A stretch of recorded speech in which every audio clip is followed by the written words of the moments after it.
Good morning, everyone. My name is YC, and as a seasoned investor, I've been closely monitoring the unfolding situation at Thames Water, Britain's largest water utility.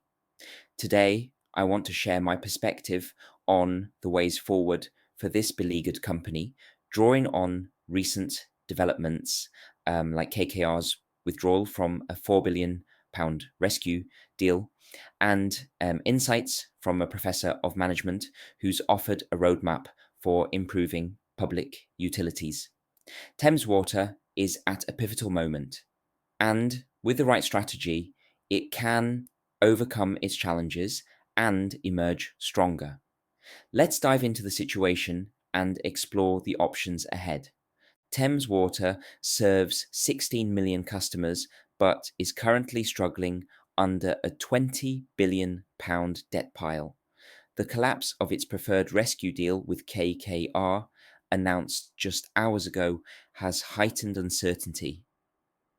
The company had been counting on a £4 billion equity injection to avoid nationalisation, but KKR's exit after 10 weeks of due diligence highlights the complexity of the challenge.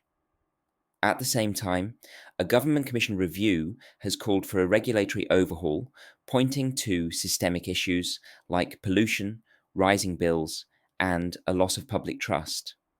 Thames Water's backup plan with senior lenders offers temporary relief, but it's clear that a more robust solution is needed. As an investor, I see both significant risks and potential opportunities in this scenario. A professor of management has proposed 5 key strategies for utilities like Thames Water: leveraging technology, engaging stakeholders, securing innovative funding, streamlining regulations, and prioritizing sustainability. These ideas align closely with Thames Water's current needs. For example, technology could help modernize its aging infrastructure, stakeholder engagement could restore public confidence, and innovative funding could provide the capital required for recovery.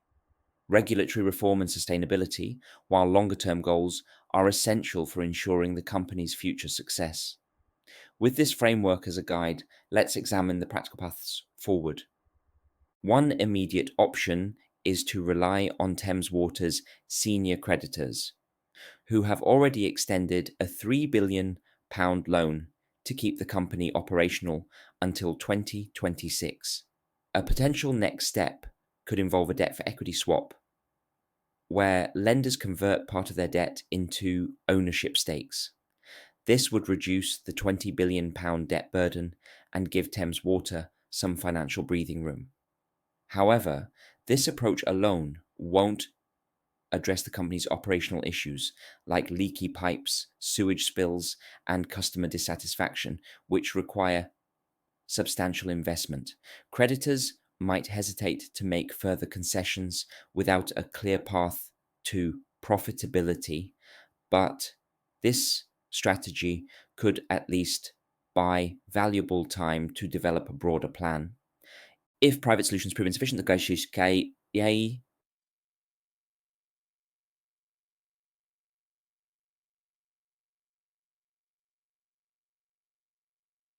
is prepared to intervene through its special administration scheme.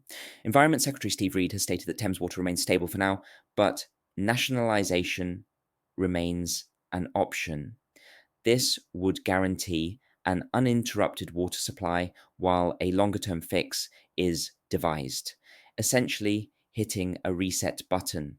However, nationalisation could deter private investors like myself by signalling political risk and reducing confidence in the sector. It's also a short term measure rather than a sustainable vision. Politically contentious, it might still serve as a necessary backstop to stabilize the company and allow for structural rethinking. Despite KKR's withdrawal, private capital remains a viable avenue. 6 bidders, including Hong Kong's CK Infrastructure and Castle Water, expressed interest in the last equity raise round. Castle Water, in particular, has indicated its willingness to provide both financing and operational expertise. A new investor could deliver the billions Thames Water desperately needs, though they'd face the same challenges that deterred KKR: regulatory hurdles, stakeholder complexities, and a damaged public reputation. For this to work, any bidder would need a compelling plan. Think infrastructure, upgrades, technology driven efficiencies, and a strong commitment to environmental responsibility. As an investor, I'd be intrigued by a proposal that balances profitability with meaningful impact. The Independent Water Commission's report, released today, advocates for a fundamental reset of the water sector's regulatory framework. It criticizes Ofwat, the current regulator, for losing public trust and relying on outdated methods. The report suggests a shift to a more tailored, supervisory approach that focuses on addressing root causes like underinvestment and pollution.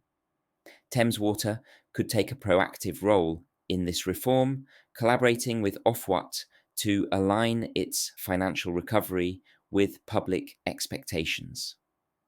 While not an immediate solution, this could transform the sector's long-term prospects, making it more attractive to investors and better equipped to serve customers. So, what's the best path forward? I believe Thames Water needs a hybrid strategy that combines short-term stability with a long-term vision. First, work with senior lenders to negotiate a debt for equity swap, reducing the £20 billion debt and making the company more appealing to investors. This isn't a flashy fix, but it's a pragmatic start. Next, prioritize stakeholder engagement, customers, regulators, and critics alike. Transparency is crucial. Acknowledge past mistakes, present a clear recovery plan, and actively listen. Trust is an invaluable asset here. With a lighter balance sheet and renewed goodwill, Thames Water should then pitch to private investors, emphasizing a future built on technology, sustainability, and efficiency. Think smart leak detection, renewable energy, and cleaner rivers. Castle Water's interest is encouraging, and others might follow. Finally, partner with Ofwat and the government to push for regulatory reform, advocating for incentives that reward efficiency and penalise waste. This comprehensive approach aligns with both the Professor's insights and the Commission's recommendations.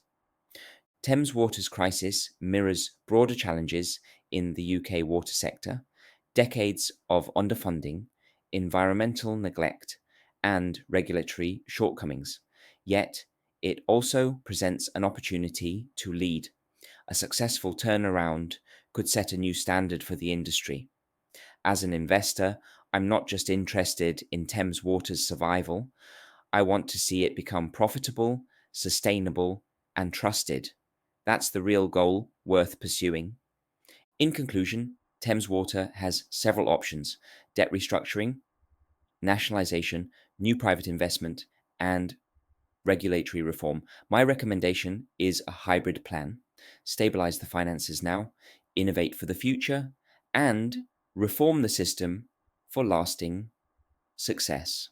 It's a challenging road, but with collaboration and bold thinking, Thames Water can turn this crisis into a remarkable opportunity. Thank you for your attention. I'd be glad to discuss this further.